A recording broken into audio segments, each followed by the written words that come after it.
Good day to everybody. I know it might be all kinds of different times during your day when you listen to this short podcast. So, with this podcast, I am aiming to keep it 15 minutes or under, and I think that's what I'm going to try to do for the future. Anyway, let me introduce myself. My name is Rob Mazak. I am a psychic medium. I have a variety of different services related to that uh, modality or that title, sorry. And some of the key ones are hypnosis, Reiki, energy work, psychic medium work, tarot cards, and the like. Anyway, the main goal today is to talk about signs that we get from outside of ourselves that we clearly wonder where they come from. And I know in the past, especially in the early developments of our human history, signs were a very important way to validate that God or the universe or whatever it is that was guiding us from without. You can call it whatever you like, but today we're going to refer to it as the universe, make it easy. But signs were a very important part of that, and it helped people steer their path in life and to keep themselves on track and help validate what they were doing and what questions they had to ask the universe. And so, one of the things that I did several years ago in my newly started journey to evolve, if you will, was to come up with something for a sign that was very, very unique. And that was decided to be a double rainbow. Now, this is not an original story or an idea, rather. This is something that I saw somebody else do, and I thought it was really nice way to validate what I was doing, questions I had, things like that as a sign. And it's very unusual. It doesn't happen all the time. And you're probably wondering, why would I choose a double rainbow? Well, a double rainbow doesn't necessarily have to be in the sky because, of course, that doesn't happen very often. So, what I have found, though, since I have incorporated this sign, there are many, many ways that this shows up for me. Matter of fact, I just did a quick story on Facebook, and I think it was Facebook, yeah. And sometimes these little rainbows, double rainbows, show up in the very discreet ways. And they're not just necessarily rainbows in the sky, like I said, but it could be simply lights passing through certain things and creating prisms of rainbows on the floor, the wall, wherever. And recently I was at a fair at a university, and I was not sure if that was the right choice for me to be out there because I was like the lone wolf doing what I do out there. Felt a little conspicuous, if you will. And I didn't really get my answer or validation until I was ready to break down.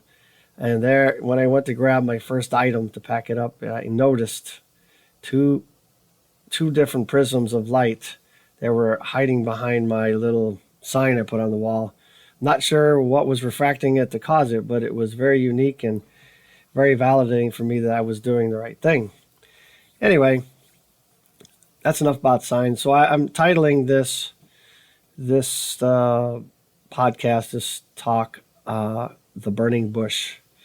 And some of us are familiar with the burning bush, and it predominantly is something that happened or is accounted for in the Christian Bible, in many different versions, of course, of the Bible.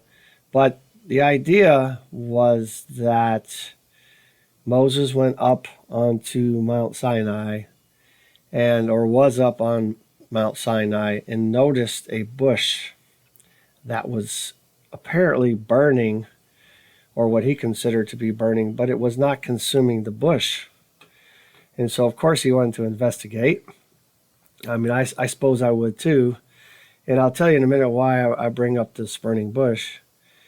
But of course, in the story in the Bible, it talks about that God spoke to him through this bush, and that he gave him his next mission, his biggest mission that was accounted for in the Bible, was to go and assist with getting the Israelites free from the Pharaoh in Egypt, from slavery.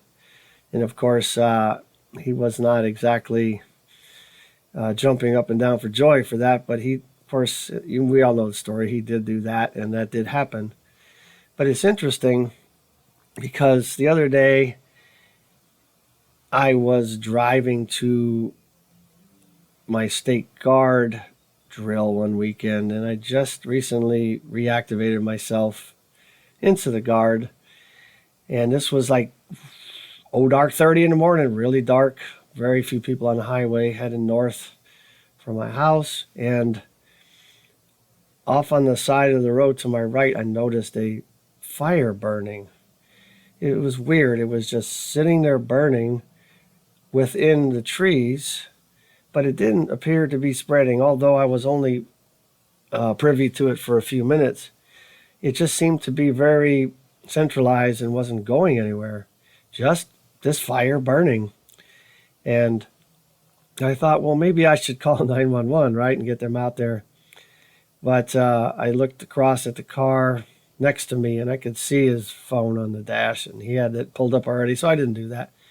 But I thought about that for a while, and because, that early in the morning, going back to doing some of the things that I was been called to do, I thought, oh, is this really the right thing for me?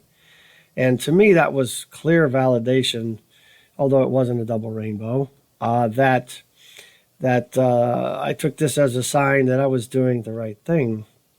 And so, but what I did find interesting about the burning bush story when I did my research was that I thought it was really only documented in the Bible per se, right? And so, but I did find that it's included in many other cultures and religions and different things, many different interpretations. It looks like the sources that I'm quoting from or going to be speaking about are not mine. I'm not here to prove or disprove them. I'm not here to prove or disprove or change your beliefs. I'm just trying to throw some ideas at you and see what you think and help you maybe make sense of it for yourself if it's interesting. But let's see. So some of the interpretations I found were like the Jewish folks, Jewish culture. It basically was, the statement seemed like, yeah, the bush was burning. It wasn't consuming it, but it was based on Israel having to endure all the sorrows and pain inflicted upon by the Egyptians. The Christian idea, of course, is what most of us know anyway. But the Orthodox really was alluding to the fact that it was about virgin birth to Christ while remaining a virgin. Interesting. I'm not sure how to take that one. Jehovah's Witnesses, they were basically saying that it really wasn't on fire, and it also wasn't being consumed. So I'm not real sure what they mean by that. But they didn't discount that it appeared to be that it was burning. The Mormons also very, very similar, was that the bush appeared to be on fire, but it wasn't. No actual fire, but it was illuminating the glory of God and the message from therein. I was also listed in the Islamic scriptures. I think it's quoted as Surah 28:30. I'll quote that one because I don't quite understand it all.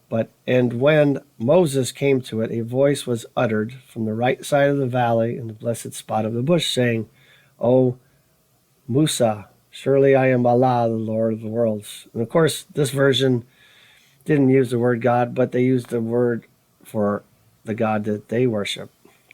Now, what's interesting, though, is I did find some things about what the scientific community was weighing in on. And one idea is that that this was something natural, that something that appears or does or happens, maybe not frequently, but it does happen. For one example, talked about scraping of tectonic plates against each other during an earthquake.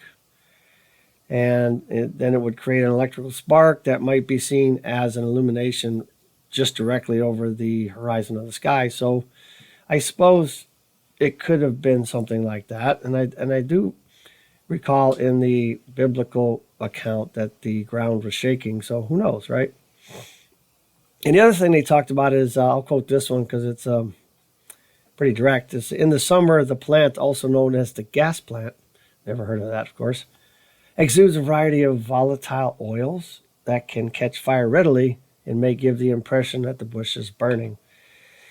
So there's a lot of different ways of thinking about this, but the other thing I wanted to throw at you just quickly, because I said I wanted to be up under 15 minutes, but if you read through the accounts in the books of Zecharia Sitchin and look at what most people consider the ancient alien theory, a lot of that points to the fact that there was a lot of things that for lack of a better word, not technologically human populations were seeing when others came to this planet with high technology, and they had a hard time explaining it or describing it. And so the other thought is perhaps this was something that was technological that they were not used to, and Moses, of course, wanted to go see what it was, and perhaps it was what he was getting.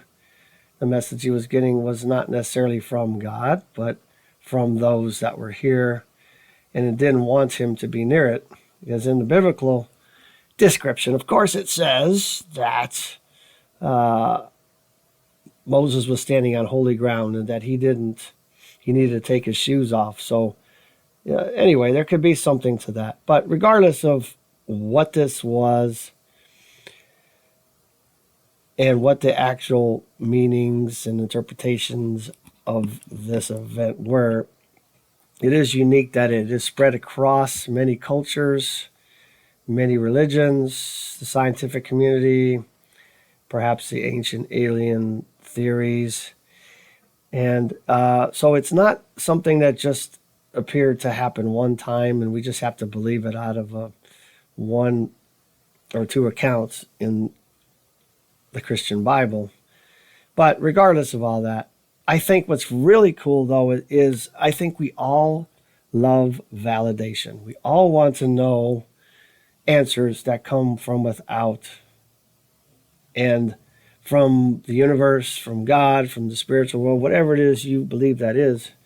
It is always, always nice to know that someone or something is out there answering you in strange ways. And it's sort of like, if you want to look at it as Star Trek might look at that, the non-interference clause. They can't come in and directly tap you on the shoulder and go, hey, buddy, you need to go that way, or what you're doing is right. Or it's almost like they have to give us insidious and interesting signs that we have to work for to figure out what they mean.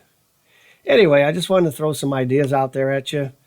And, it is very unique and not very often that somebody like myself runs into a burning bush that just doesn't make any sense. And anyway, I wanted to throw some ideas at you, and I hope you enjoyed it. And, leave your thoughts if you get a chance. Thanks. Namaste. Have a great day.